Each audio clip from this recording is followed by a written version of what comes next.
तो आप मुझे सुन रहे हो? हेलो, तो मुझे रिस्पॉन्स करो कि मैं आप लोगों को सुनाई दे रही हूँ? क्या आप मुझे सुन पा रहे हैं? Please response.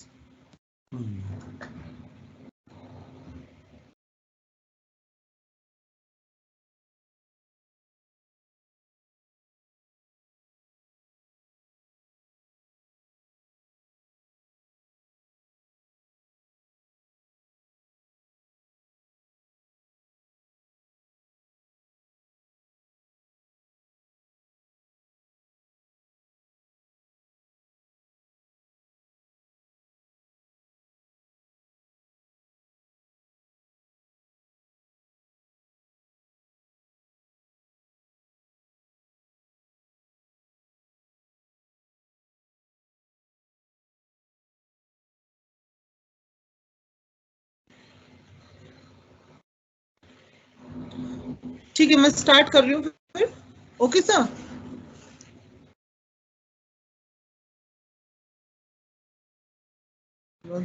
आ जाने बीच में चेक बोल रहा।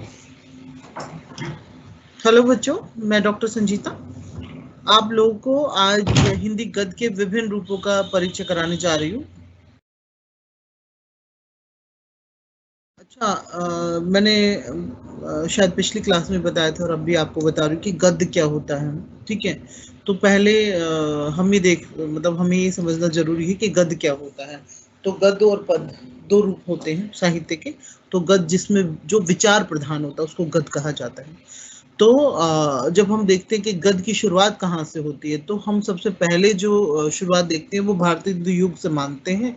उससे पहले भी गद्य रहा है, लेकिन वो अ, उतना परिनिष्ठित और उतना मानक नहीं रहा जितना कि भारतेंदु युग में उसको प्रतिष्ठा मिली गद्य को।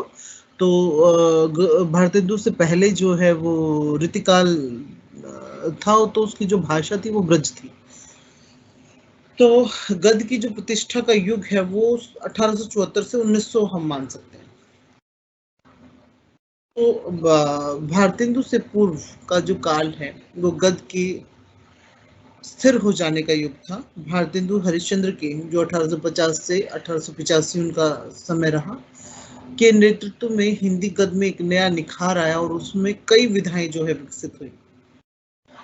अच्छा, विधाएं मतलब टाइप्स, जो साहित्य के कई टाइप्स हैं, जैसे नाटक है, कहानी, उपन्यास है, ये सब गद्य के टाइप हो गई, यानी विधाएं हो गई। इससे पूर्व साहित्य के नाम पर केवल हिंदी में केवल काव्य संपदा ही मात्र थी। इससे पहले सिर्फ कविता ही रची जाती थी। भारतेंदु युग में गद्य के विविध विधाओं जैसे कहानी, नाटक, उपन्यास, निबंध आदि में रचना होने लगी। साथ ही इतिहास, भूगोल, धर्म, पुराण, जीवनी, यात्रा, गणित, राजनीति जैसे बहुमुखी विषयों को लेकर भी लेखन होने लगा। यानी जो जब भारतेंदु युग की शुरुआत हुई तो उससे पहले हमारे यहाँ कविता का ही बाहुल्य था। तो उसके बाद जो है हमारी गद्य की विधाओं में कहानी, नाटक, उपन्यास, निबंध है ना, ये सारे गद्य की विधाएं जो हैं विकसित हुई, जिसमें इतिहास, धर्म, भूगोल और जीवनी, जीवनी तो आप लोग जानते ही होंगे, किसी का लाइफ का पूरा चरित्र चित्रण, और यात्रा, यात्रा भी एक टाइप का गद्य का रूप ही है। और गणित, राजनीति जैसे जो ये विषय थे, इन पे भी जो है बात होने लगी। और भारतेंदु ने इस लक्ष्य की पूर्ति के लिए 3 पत्रिकाएं जो है उन्होंने निकाली। एक तो कवि वचन सुधा, एक हरिश्चंद्र मैगजीन और एक हरिश्चंद्र चंद्रिका। और उसे गद्य पद में काव्य, प्राचीन वृत्त, राज्य संबंधी विषय, नाटक, विधा और लेख, कला पर लेख, लोकोक्ति, इतिहास, परिहास, गद्य और समालोचना सभी से संभूषित किया गया था। भारतेंदु काव्य के क्षेत्र में भले ही परंपरावादी रहे हों, पर गद्य के क्षेत्र में वे नितांत आधुनिक थे। इसके अतिरिक्त उनका व्यक्तित्व इतना समर्थ था कि अनेक लेखक उनके चारों ओर एकत्रित हो गए थे। इसमें लाला श्रीनिवास दास, जिनका जो समय है वो 1851 से 1887, और बालकृष्ण भट्ट 1844 से 1914, प्रताप नारायण मिश्र 1856 से 1914, राधा कृष्ण दास, कार्तिक प्रसाद खत्री, बद्री नारायण चौधरी प्रेमखंड, राधा कृष्ण गोस्वामी, बाल मुकुंद गुप्त, किशोरीलाल गोस्वामी, देवकी नंदन खत्री, अंबिका दत्त व्यास आदि उल्लेखनीय हैं। इन लेखों ने गद्य की अनेक विधाओं को समृद्ध किया, किंतु युग की आवश्यकताओं के कारण संभवतः इस काल के लेखकों ने अपनी बात को कहने के लिए चुना। जो ये बात इन्होंने अंत में बोली कि इन लेखकों ने गद्य की अनेक विधाओं को समृद्ध किया, किंतु युग की आवश्यकताओं के कारण संभवतः इस काल के लेखकों ने अपनी बात को कहने के लिए चुना। क्योंकि वो जो समय था, अब आप समझ गए होंगे कि किस समय की बात हो रही है, जिस समय हमारे ऊपर जो है अंग्रेजों का साम्राज्य था और हमारी जो सोई हुई जनता है, जो गुलाम जनता है और अशिक्षित जनता है, उसको जगाने के लिए पद जो है यानी कविता जो है सक्षम नहीं थी, और उसके लिए एक हमें कड़क और एक जगाने वाली, झकझोरने वाली एक भाषा की और विधा की जरूरत थी। तो कविता जो है ब्रिज में लिखी जाती थी। तो ब्रिज में लिखे जाने के कारण, क्योंकि ब्रिज भाषा कैसी है, सॉफ्ट है, बड़ी ही कोमल है, तो लेकिन फिर हमने खड़ी बोली हिंदी को चुना और इसमें कविता ना लेके हमने नाटक, कहानी, उपन्यास लिए, जिसमें उस युग की समस्याओं को उठाया गया और उस युग के लेखकों ने अपनी बात कहने के लिए इन सभी विधाओं का जो है उपयोग किया। फिर उसके बाद आता है हिंदी गद्य का परिचयात्मक इतिहास यानी उपन्यास। अब हम उपन्यास है, ठीक है, तो उपन्यास की शुरुआत कहाँ से हुई? तो भारतेंदु युग, ठीक है, जैसे कि मैंने आप लोगों को बताया कि भारतेंदु युग हिंदी मतलब भारतेंदु युग में ही सारी विधाओं का विकास हुआ है। तो हिंदी में भारतेंदु से पूर्व जो कथात्मक पुस्तकें लिखी गई वे आधुनिक उपन्यास और कहानी से मिलती जुलती थी, होने पर भी वे उससे भिन्न थी। वास्तव में उपन्यास और कहानी पश्चिम साहित्य की देन है, यानी जो उपन्यास और कहानी ये हम पाश्चात्य साहित्य है ना, वहां से हमने लिया है, ये हमारा नहीं है। भारतेंदु युग में जो उपन्यास लिखे गए उसमें उपन्यास विधा का उचित निर्वाह न होने के कारण उनको सच्चा उपन्यास नहीं कहा जा सकता, क्योंकि उपन्यास के लिए एक पूरा एक फॉर्मेट बना हुआ है कि एक उदात्त चरित्र चित्रण होना चाहिए, कथानक होना चाहिए, उसमें पताका प्रक्रिया, बहुत सारे वो है नियम कि उन नियमों और जो नायक है वो हीरोदात, यानी उस नायक में भी जो हीरो यानी उसका होगा तो उसके अंदर बहुत सारे गुण होने चाहिए, तभी जो है वो नाटक का नायक कहलाएगा। यानी या तो वो बहुत साहसी हो या बहुत ज्यादा न्यायप्रिय हो, या फिर जैसे प्रेम हो, कुछ भी उसके अंदर कुछ ऐसा क्वालिटी मतलब जो दी गई उनमें से एक होना चाहिए। तो लेकिन उस दृष्टि से अगर हम कहें तो उसके जो उपन्यास है भारतेंदु युग के वो इतने परिपक्व नहीं है और उनको सच्चा उपन्यास नहीं कहा जा सकता। सच में तो हिंदी में वास्तविक उपन्यास की जो रचना है वो प्रेमचंद ने ही की। ऐतिहासिक दृष्टि से लाला श्रीनिवास दास का परीक्षा गुरु 1882 में जो लिखा गया वो हिंदी का पहला उपन्यास माना जाता है। यह पश्चिम उपन्यास शैली पर आधारित है और यथार्थ जीवन भी चित्र भी प्रस्तुत करता है, परंतु कला की दृष्टि से ये बहुत ही अपरिपक्व है। इसमें उपदेश की प्रवृत्ति जो है, जो परीक्षा गुरु उपन्यास था ना उससे भी पहले एक उपन्यास लिखा गया था देवरानी जेठानी, रीति रत्नाकर, वामा शिक्षक, भाग्यवती, कुछ उपन्यास जैसी कथा पुस्तकें प्रकाशित हुई, किंतु वे भी मुख्यतः शिक्षात्मक और अपरिपक्व थी। यानी उनमें भी मतलब शिक्षाप्रद बातें थी, जैसे किसी को बताया जाए ना कि ऐसा करना चाहिए, ऐसा करना चाहिए, तो इस तरह से था।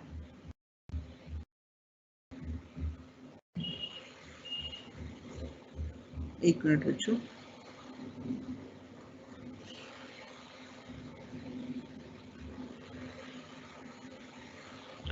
ठीक है। तो यानी कुल मिला के वो शिक्षा के लिए लिखे गए थे। अगर ये कहा जाए कि वो उनको संपूर्ण उपन्यास तो वो नहीं हम कह सकते। भारतेंदु से भी 1800 भारतेंदु ने भी 1866 में कहानी कुछ आप बीती कुछ जग बीती लिखने का यत्न किया था और चंद्रप्रभा और पूर्ण प्रकाश शीर्षक मराठी व संशोधन भी किया, मतलब ये उपन्यास का।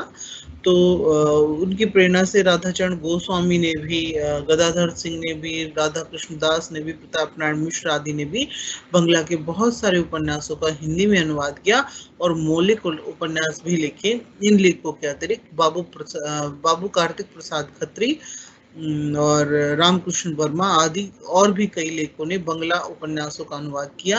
अंग्रेजी से भी कुछ उपन्यासों का अनुवाद हुआ। भारतेंदु काल की मौलिक ग्रंथों और उपन्यासों में महत्वपूर्ण है ठाकुर जगमोहन सिंह का श्यामा स्वप्न और पंडित बालकृष्ण भट्ट रचित नूतन ब्रह्मचारी और सो अजान एक सुजान, किशोरीलाल गोस्वामी का स्वर्गीय कुसुम, राधाचरण गोस्वामी का विधवा विपत्ति, राधाकृष्ण दास का निस्साय हिंदू, अयोध्या सिंह उपाध्याय का प्रेम कांता और रतनचंद लीडर प्रणीत नूतन चरित्र, ये सभी उपन्यास जो है प्राय 100 उद्देश्य और शिक्षाप्रद थे, यानी किसी न किसी उद्देश्य के लिए लिखे गए थे और शिक्षा देने के लिए लिखे गए थे। तो ये उपन्यास जो है उपन्यास की दृष्टि पे पूरी तरह से खरे नहीं है, तो ये कला की दृष्टि से कहीं ना कहीं दुर्बल है। इनमें परिवार और समाज का साधारणतः बहुत अच्छा अंकन हुआ है। उच्च चरित्र, वीरता और प्रेम की कथा इनमें प्रस्तुत की गई है और इसमें कुछ ऐतिहासिक उपन्यास भी लिखे गए हैं, परंतु उनमें इतिहास के जो तथ्यों का यानी जो फैक्ट्स हैं उनका ठीक से निर्वाह नहीं हुआ है। इसलिए द्विवेदी युग का जो समय सीमा है वो 1900 से 1920 का जो समय सीमा है वो द्विवेदी युग है। मौलिक और अनुदित दोनों प्रकार के उपन्यासों का प्रकाशन हुआ है। इस समय अधिकतर तिलिस्म, अय्यारी, जासूसी और रोमांस के कथानक प्रस्तुत किए गए। अच्छा, मौलिक तो जानते हो, अनुदित माने जो ट्रांसलेट किए गए हैं दूसरी भाषाओं से वो उपन्यास, और तिलिस्म और अय्यारी जासूसी मतलब तिलिस्म जादू टाइप ना, जैसे अगर आप लोगों ने वो देखा हो चंद्रकांता सीरियल आता था टीवी में, तो वो देवकीनंदन खत्री ने लिखा था और वो तो उसमें एक आप पूछोगे अभी कि अय्यारी क्या होता है, जो अपना कोई भी रूप धारण कर लेते हैं ना, कोई भी रूप बना लेते हैं, तो उनको अय्यार कहा जाता है। जासूसी तो आप लोग जानते ही होंगे, और रोमांस के यानी जिसमें प्रेम प्रधान होते हैं। उपन्यास जो है वो घटना प्रधान बना रहा। अंग्रेजी में भी साहसिक, जासूसी और प्रेमचर्या प्रधान उपन्यासों का अनुवाद हुआ। इस युग में 3 उपन्यासकार बहुत प्रसिद्ध रहे। एक तो देवकीनंदन खत्री, जिनका मैंने अभी बताया, जिनका टीवी में भी सीरियल आया था चंद्रकांता संतति, और किशोरीलाल गोस्वामी और गोपाल राम गहमर, ये 3 जो है उपन्यासकार उस समय बहुत प्रसिद्ध रहे। खत्री जी ने चंद्रकांता लिखा और चंद्रकांता संतति भी लिखा तथा भूतनाथ नामक तिलिस्म और अय्यारी के रोचक उपन्यास कई भागों में इन्होंने प्रकाशित किए। इन उपन्यासों के पहले भी भारतेंदु काल में उन्होंने नरेंद्र मोहिनी, वीरेंद्र वीर आदि उपन्यास लिखे। मतलब इससे पहले भी उन्होंने, जैसे ये तो हुआ द्विवेदी युग की बात, लेकिन भारतेंदु युग में भी उन्होंने एक नरेंद्र मोहिनी लिखा, ये भी इसका भी एक सीरियल आता था टीवी में, और वीरेंद्र वीर लिखे वीर उपन्यास लिखा। हरे कृष्ण जोहरी आदि लेखक ने उनके अनुकरण पर तिलिस्मी उपन्यास लिखे। बहुत लोगों ने उनके मनोरंजक उपन्यास पढ़ने के लिए हिंदी भी सीखे। मतलब ये इतना पॉपुलर हुए उस समय कि इनको पढ़ने के लिए जो गैर हिंदी भाषी लोग थे उन्होंने हिंदी को सीखा। किशोरीलाल गोस्वामी ने सामाजिक और ऐतिहासिक उपन्यास लिखे। गोस्वामी जी के सामाजिक उपन्यास वस्तुतः नाम के ही सामाजिक थे, उसमें समाज की बहुत ही स्थूल और ऊपरी झलक थी। सामाजिक होता है, मतलब जो समाज की समस्याओं पर लिखा जाता है, लेकिन ये कह रहे हैं कि वो जो है नाम के ही सामाजिक थे, तो उसमें बहुत ही यानी जो मोटी मोटी ऊपर ऊपर से जो दिखता है वो समाज उसमें था, यथार्थ का चित्रण नहीं था, यानी जो एक्चुअल है, यथार्थ मैंने रियलिटी उसमें नहीं थी। उनके ऐतिहासिक उपन्यासों में इतिहास के तथ्यों का ठीक प्रकार से निर्वाह नहीं हुआ, देश काल का भी उन्होंने ध्यान नहीं रखा, और कुछ उपन्यासों में समाज की कुरीतियों पर प्रहार करने का यत्न किया गया, और यत्र तत्र जो कहीं कहीं उनमें राष्ट्र प्रेम की भावना के दर्शन भी हमको मिल जाते हैं।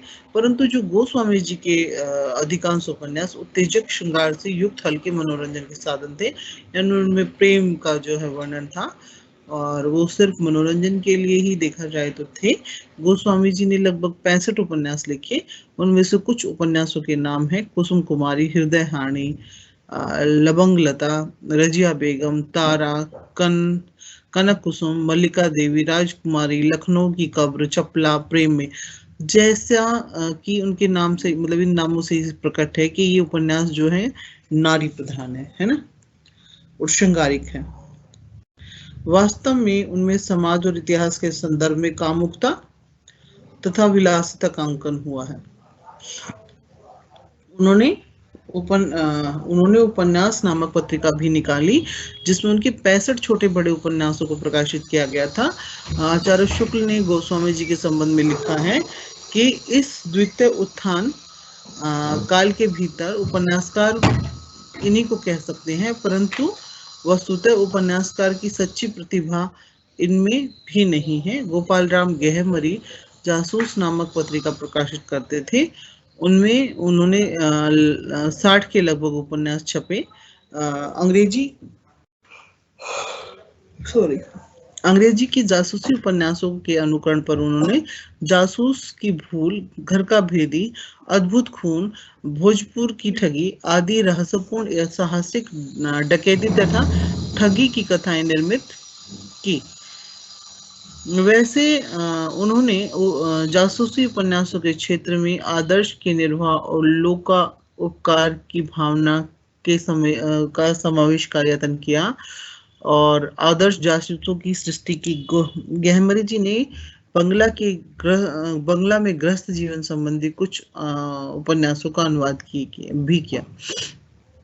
मतलब जो ये गोपाल राम गेहमरी के उपन्यास थे, ये एक जासूस नामक पत्रिका में प्रकाशित हुए थे, और वो लगभग 60 के आसपास उपन्यास उसमें छपे, और अंग्रेजी की जासूसी उपन्यासों का उन्होंने उनको फॉलो करके ये उपन्यास लिखे, जिसमें जासूस की भूल, घर का भेदी, अद्भुत खून, भोजपुर की ठगी, है ना, ये सारे उपन्यास उन्होंने लिखे। वैसे जासूसी उपन्यासों के क्षेत्र में भी आदर्श के निर्वाह उन्होंने, मतलब उसको आदर्श, इन उपन्यासों में आदर्श का निर्वाह किया, और लोकोपकार यानी लोगों पर उपकार करने की भावना से उन्होंने इन उपन्यासों का कहीं ना कहीं सृजन किया था, और आदर्श जासूसों की सृष्टि की, मतलब जासूसों में भी आदर्श की यानी कुछ उनके अपने नियम कानून और ये सारी चीजें उन्होंने दिखाया कि ऐसा ऐसा ऐसे होनी चाहिए, और कुछ गृहस्थ जीवन यानी जो फैमिली लाइफ है उसको भी उन्होंने कहीं ना कहीं डिस्क्राइब किया। दूसरी और द्वितीय युग में कुछ ऐसे उपन्यासकार भी हुए जिन्होंने अपनी रचनाओं में नैतिकता का ध्यान रखते हुए स्वच्छ स्वस्थ सामग्री प्रस्तुत की। इस तरह के उपन्यासों का उल्लेखनीय है, इस तरह के उपन्यासकारों में उल्लेखनीय है हरिओध, लज्जाराम मेहता, ब्रजनंदन सहाय। हरिओध जी ने ठेठ हिंदी का ठाठ लिखी, और लिखा, और एक अधखिला फूल लिखकर उन्होंने मुहावरेदार ठेठ भाषा का नमूना लोगों के सामने पेश किया।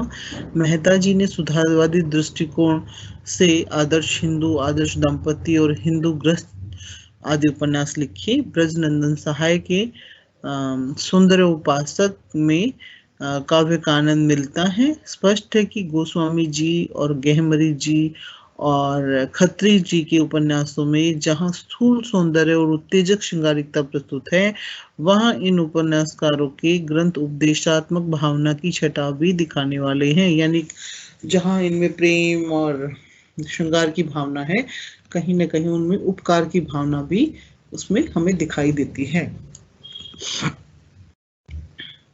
मानव चरित्र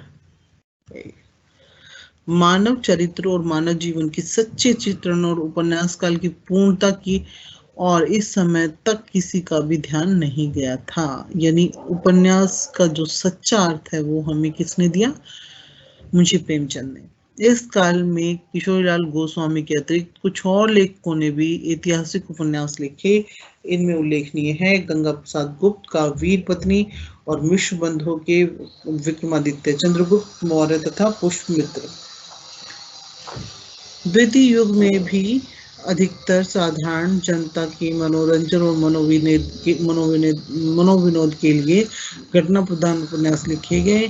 उनमें कथा का रस तो है ही, किंतु चरित्र चित्रण का सौंदर्य और समाज का सही अंकन और उपन्यास का परिपक्व शिल्प नहीं।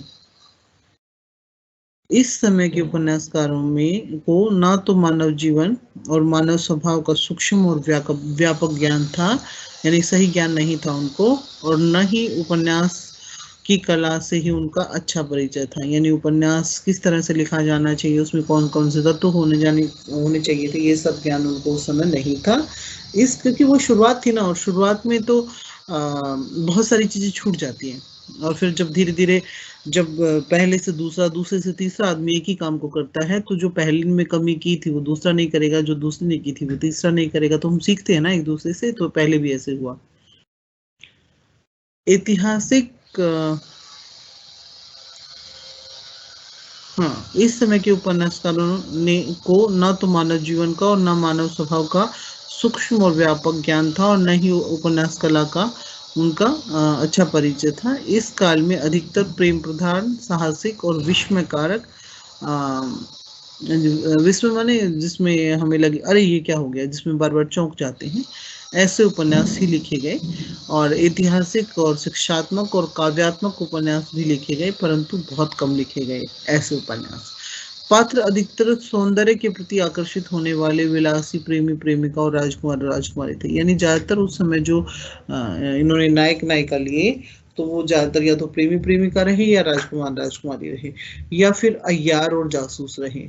जैसे कि अय्यार माने जो भेष बदल सकते हैं, और या फिर जासूस, जासूस तो आप लोग जानते हुए, इस तरह के उन्होंने अपने पात्र लिए। यानी उनके जो कैरेक्टर थे वो इस तरह के होते थे। इस काल के उपन्यास भारतेंदु काल के उपन्यासों की अपेक्षा रोचक और मनोरंजक अधिक है। शिक्षा देने की प्रवृत्ति भी कम है। प्रताप नारायण मिश्र, गोपाल राम गहमरी, ईश्वरी प्रसाद शर्मा, हरिओद, कार्तिक प्रसाद खत्री, रूप नारायण पांडे, रामकृष्ण वर्मा और साहित्यकारों ने बंगला, अंग्रेजी और उर्दू आदि भाषाओं के उपन्यासों का अनुवाद किया। आचार्य शुक्ल का कथन है कि हिंदी के मौलिक उपन्यास पर इन अनुवादकारों का अच्छा प्रभाव पड़ा, और इनके कारण हिंदी उपन्यास का आदर्श काफी ऊंचा हुआ।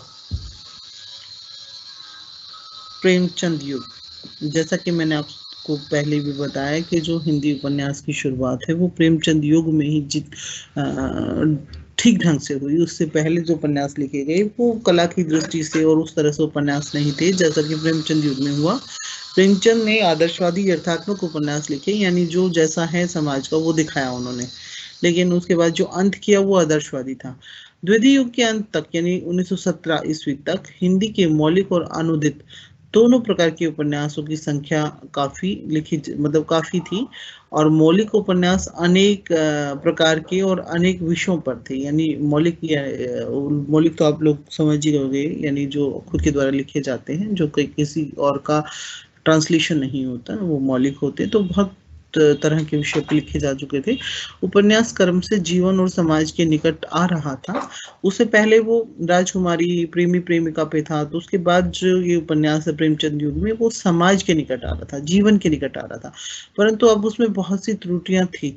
प्रेमचंद के समय से विशेषकर उनकी जो सेवा सदन, एक उनका उपन्यास राज सेवा सदन का प्रकाशन काल सन 1918 ईस्वी से हिंदी कथा साहित्य में एक नए युग का आरंभ होता है, एक नया युग शुरू होता है। प्रेमचंद ने ही उपन्यास में मानव मन का स्वाभाविक और सजीव अंकन शुरू किया, आरंभ किया। उन्होंने ही पहली बार हिंदी उपन्यास में घटना और चरित्र का संतुलन स्थापित किया। और मनोविज्ञान का उसमें उचित समावेश किया। यानी मनोविज्ञान का समावेश कैसे, यानी जो उपन्यास उन्होंने लिखे तो समाज को दिखाया, तो समाज में लोग क्या सोच रहे हैं, एक स्त्री क्या सोचती है, एक किसान क्या सोचता है, यानी जो हम सोचते हैं वो उन्होंने उपन्यासों में दिखाया, उसको कह सकते हैं मनोविज्ञान, ये कहा जाएगा मनोविज्ञान। उन्होंने ही समाज की समस्याओं को सर्वप्रथम कथा साहित्य में स्थापित किया। उन्होंने जीवन और जगत के विविध क्षेत्रों का, समाज के विभिन्न वर्गों का, ग्रामीण और नागरिक क्षेत्रों की बहुत सी दशाओं और परिस्थितियों का सूक्ष्म निरीक्षण कर व्यापक अनुभव प्राप्त किया। मनोविज्ञान के वे पंडित थे, मानव स्वभाव के विविध पक्षों से भली भांति वो परिचित थे। उपन्यास कला का भी उनको बहुत अच्छा ज्ञान था। पश्चिम के Tolstoy, Dostoevsky, Turgenev, Gorky, Anatole France आदि की महान उपन्यासकारों की रचनाओं का भी उन्होंने गंभीर अध्ययन किया। प्रेमचंद प्रारंभ में उर्दू के लेखक थे और कहानियां लिखते थे।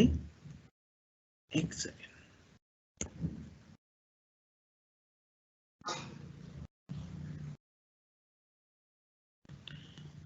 शायद अब आप लोग को अच्छा दिख रहा हो।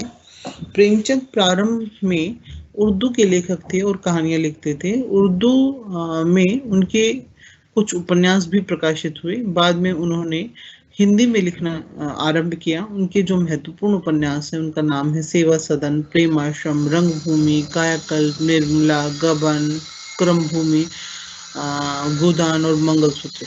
ये अपूर्ण रह गया, इनका पूरा नहीं हुआ। प्रेमचंद उपन्यास को मनोरंजन की वस्तु नहीं मानते थे। वो ये मानते थे कि उपन्यास द्वारा भारतीय जनता के जागरण और सुधार तथा निर्माण की भावना का प्रसार वो कर सकते हैं, ऐसा उनका मानना था। प्रेमचंद मानवतावादी सहृद व्यक्ति थे। वे गरीबी में पले थे।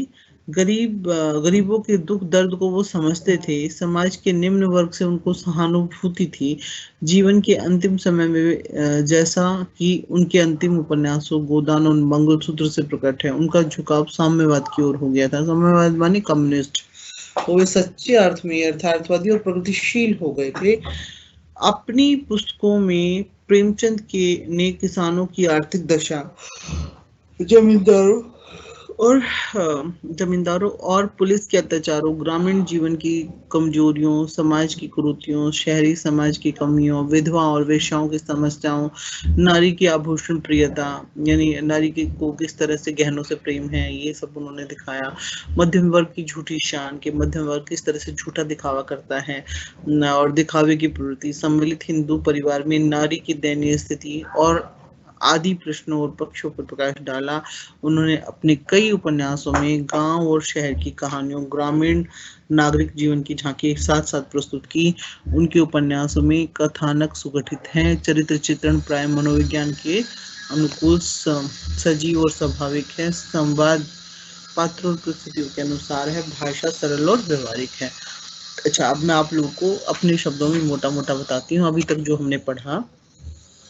पर पहले मैं देखती हूँ आप लोगों को प्रश्न ले लूँ, अगर आप लोगों ने कुछ भेजा है तो।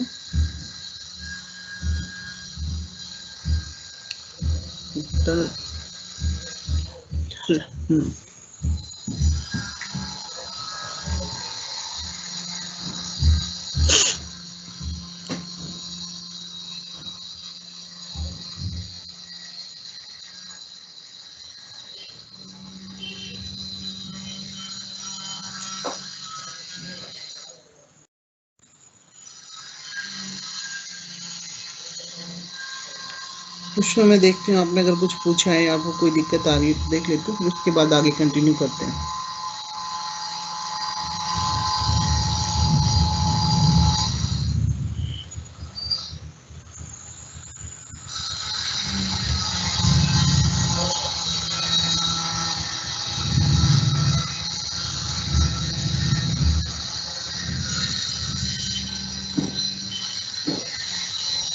अच्छा,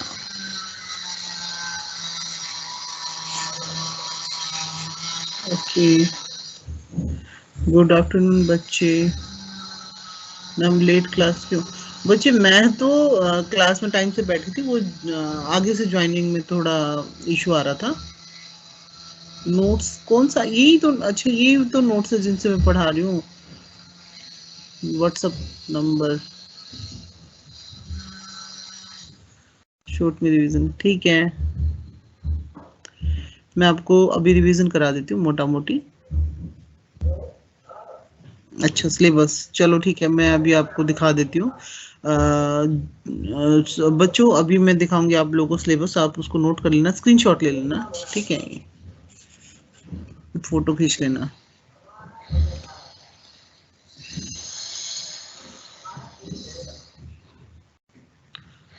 परम अच्छा, परंपरावादी।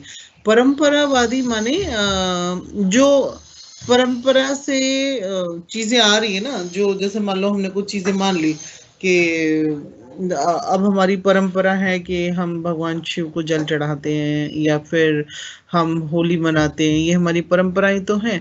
और तो ये परंपरावादी वो होते हैं जो जैसे जो जिस तरह की टेंडेंसी जो चल रही थी उपन्यास में, उसी उसी मेथड को उन्होंने फॉलो किया, ये परंपरा है। और एकदम से अगर हम कुछ चेंज करते हैं, यानी उसके हट के कुछ लिखते हैं, तो फिर ये कहलाएगा ये मतलब जैसे कहते हैं ना, परंपरा से हट के, लीक से हट के काम करना। मैम आउटसाइड से शोर आता है। हाँ मेरे यहाँ एक बिल्डिंग बन रही है। धनो बोल के आओ बाहर के, शोर नहीं करे। उनको बोलो आधा घंटा कोई शोर नहीं करना। मैम अपरिपक्व होता है इमेच्योर, जो मेच्योर नहीं है ना उसको अपरिपक्व बोलते हैं, ठीक है। हाँ कंस्ट्रक्शन का काम चल रहा है बराबर में ना।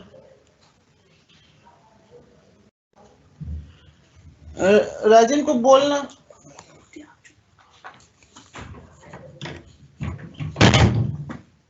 गद्य एक बार समझा दो। ओके समझा देती हूँ। मैं लास्ट क्लास जो नहीं कर पाई थी, नोट शेयर कर दीजिए। अच्छा किसी की आवाज, ये जो मशीन की आ रही है उनको बंद कराओ, ये आधा घंटा की क्लास चल रही है और ये रिकॉर्डेड है, बच्चों को आवाज नहीं जा रही। मैंने भी दरवाजा खोल रखा था इसलिए आ रही होगी। अभी भी आ रही है। अब देखो एक बार आ रही है।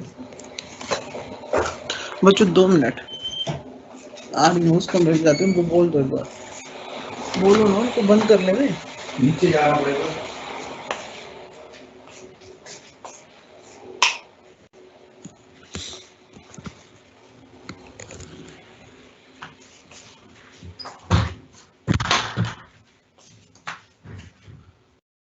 बच्चों अब शायद नहीं आया आपको आवाज, मैंने जगह चेंज कर ली तो शायद आप लोगों को अब ठीक लगेगा, ठीक है, होप सो। हाँ तो पहला प्रश्न तो गद्य। गद्य क्या है? जिसमें विचार होता है ना उसको गद्य कहते हैं, ठीक है। एक मिनट बच्चों, मैं थोड़ा सा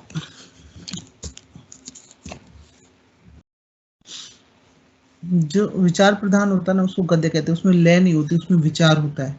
और जो कविता होती है उसमें भाव होता है, ठीक है। एक प्रश्न तो आपका ये था। नोट्स मिल सकते हैं, कौन सा नोट्स मांग रहे बच्चों? अच्छा, और पद्य होता है जिसमें लय होती है, ठीक है, लय जैसे कविता, ठीक है। तो गद्य और पद्य में ये फर्क है। और बाकी किसने और क्या बोला था?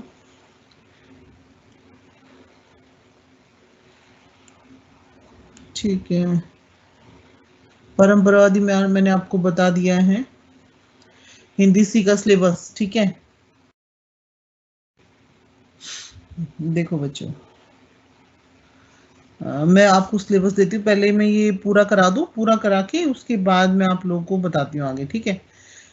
प्रेमचंद की उपन्यास कला की मुख्य विशेषताएं हैं व्यापक सहानुभूति, विशेषकर शोषित किसान मजदूर और नारी का सहानुभूति चित्रण, यथार्थवादी, यथार्थवादी माने एक्चुअल, जो जैसा है रियल, अर्थात उपन्यास में जीवन का यथार्थ चित्रण, मानव जीवन और मानव स्वभाव की अच्छी जानकारी होने से सजीव पात्रों और सजीव वातावरण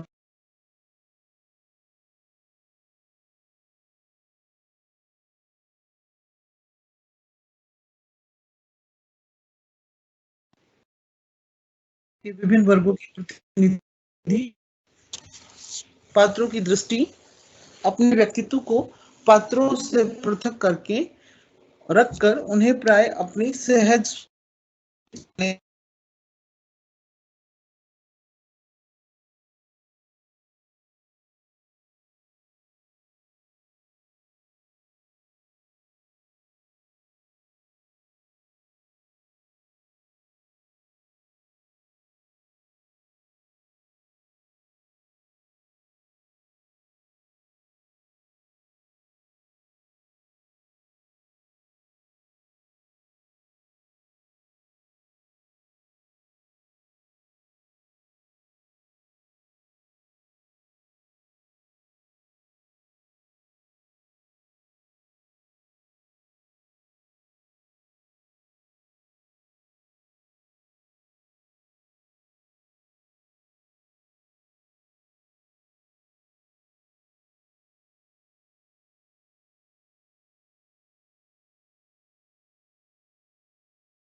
मटेरियल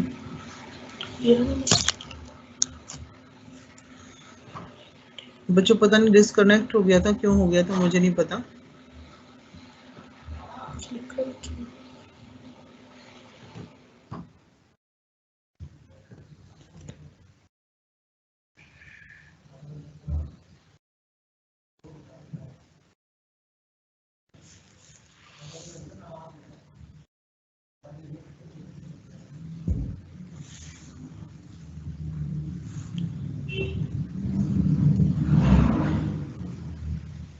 लंच को उठा दे, तो चल रहा।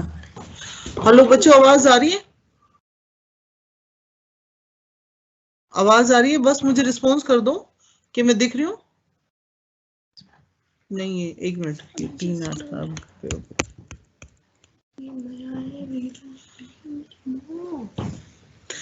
आप मुझे एक बार बताओ कि आवाज आ रही है, एक बार लिख के मुझे रिप्लाई करो, मैं वेट कर रही हूँ आपका। आप लोगों को मैं दिखाई दे रही हूँ, सुनाई दे रही हूँ?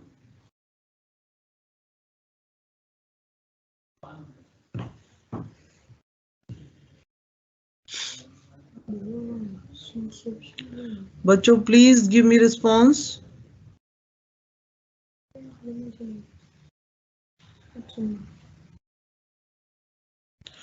ठीक है, मैं स्टार्ट कर रही हूँ, अगर आप सुन रहे हैं तो लिख देना।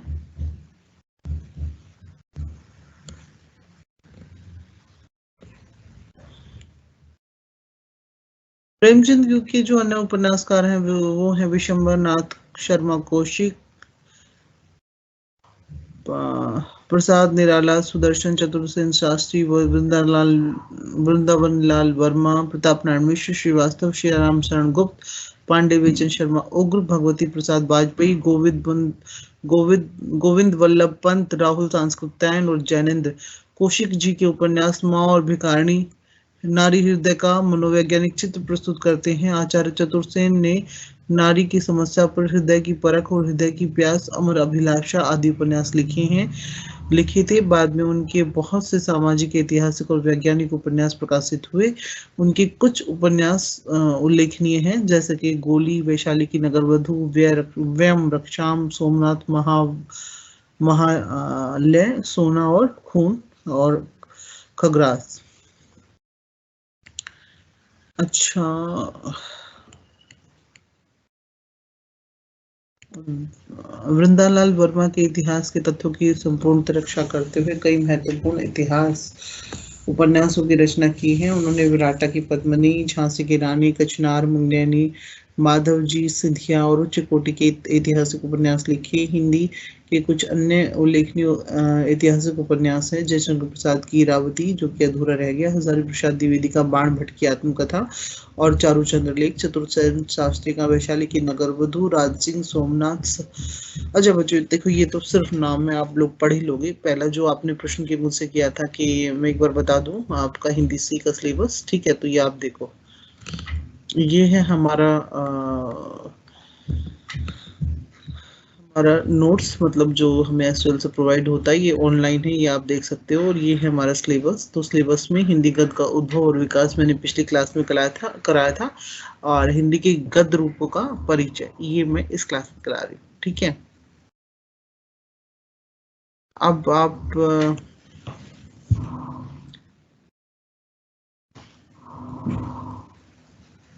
अगर और कोई प्रश्न है तो आप मुझे बताएं।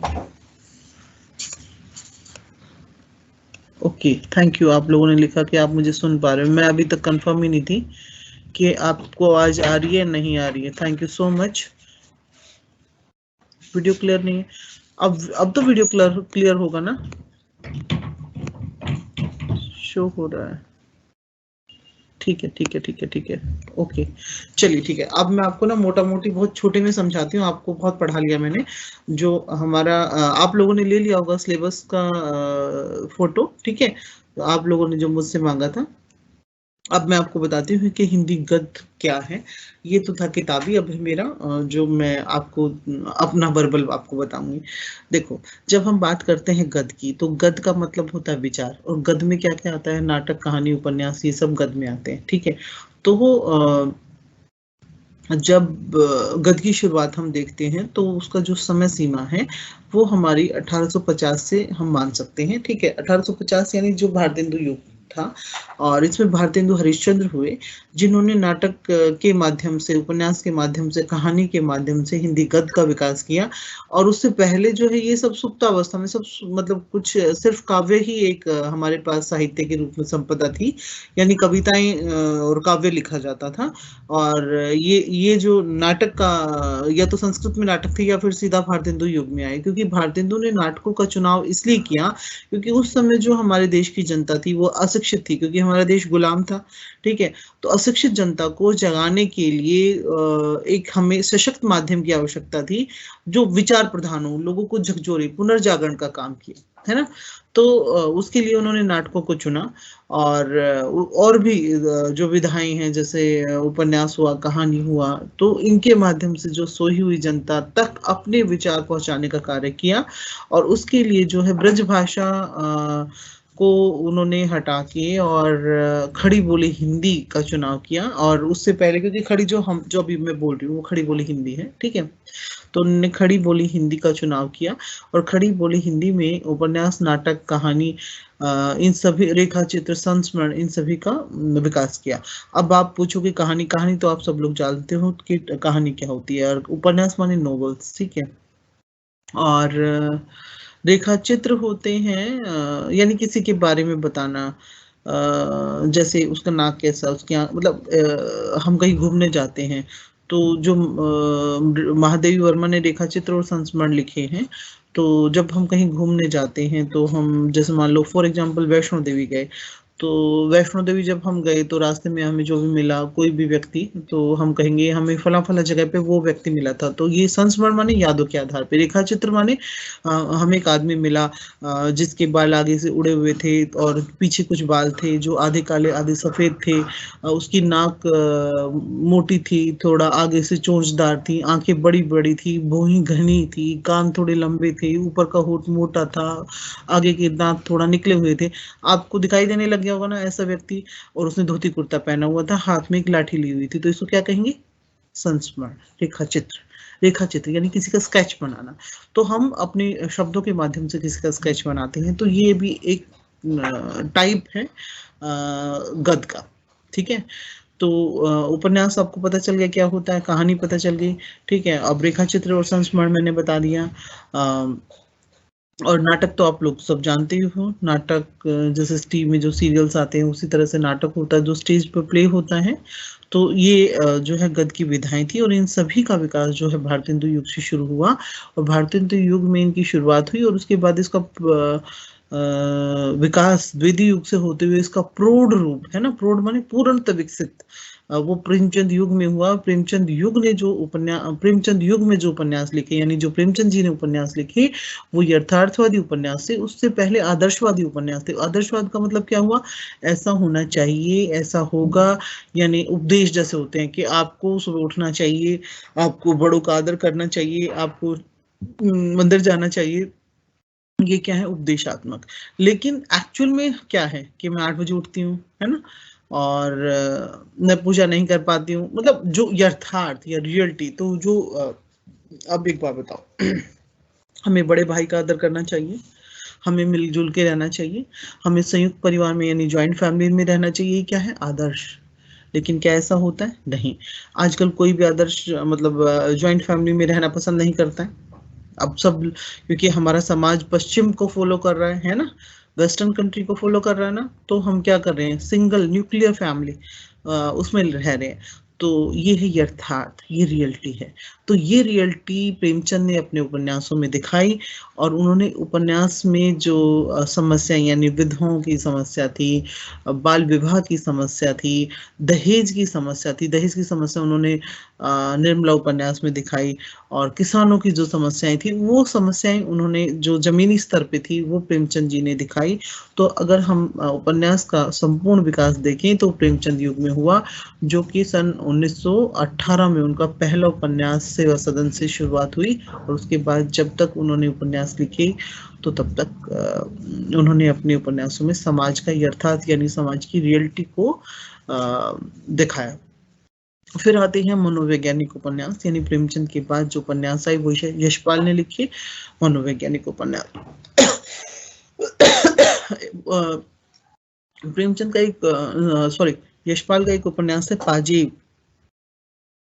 जो पाजीब उपन्यास है वो मनोवैज्ञानिक उपन्यास है, यानी एक छोटी सी बच्ची होती है, उसकी जो एक कोई पाजीब की चोरी उस पे लग जाती है, वो कुछ इस तरह से, यानी उस पे क्या बीती, किस तरह से बीती, है ना। तो ये सारी चीजें उसमें यानी मनोविज्ञान में मान लो कोई बेटा अपनी माँ को छोड़ देता है ना, तो उसकी माँ ठीक है वो उसके बिना रहती है, लेकिन उसको साइकोलॉजिकल क्या असर उसके दिमाग पे पड़ रहा है, तो वो क्या सोच रही है, ये जो क्या सोचना ना, जो अंतर्मन का, जो हमारा इंटरनल सोचना, वो दिखता है मनोवैज्ञानिक उपन्यासों में। ठीक है, आदर्शवादी उपन्यास तो ये है कि बेटे को माँ की सेवा करनी चाहिए, ये आदर्श है, लेकिन क्या वो हकीकत में कर रहा है या नहीं कर रहा है। तो अगर वो नहीं कर रहा है, ये हमारे अर्थात, अगर कर भी रहा है तो मतलब ये दिखाना है कि रियलिटी क्या है। लेकिन जब हम मनोविज्ञान की बात कर रहे हैं, तो अगर वो नहीं कर रहा है तो माँ क्या सोचती है, और कर रहा है तो वो क्या सोचती है ना। तो ये हमारा जो मन मस्तिष्क में, जो हमारे माइंड में चलता है ना, ये मनोविज्ञान है। ठीक है बच्चों, अब उसके बाद आते हैं हमारे यथार्थवादी हो गए, मनोवैज्ञानिक, सामाजिक उपन्यास। ठीक है, तो जो समाज में बुराइयां चल रही हैं, यानी धार्मिक भेदभाव हुआ, और बाल विवाह, सती प्रथा, और धर्म जाति को लेके, और भी बहुत सारी समस्याएं, यानी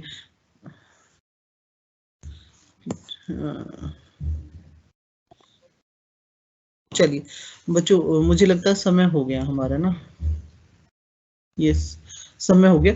तो कुल मिला के मुझे लगता है अब आप लोगों को समझ आ गया होगा कि क्या है, सही हो गया सब। ऑफलाइन ही एग्जाम होगा,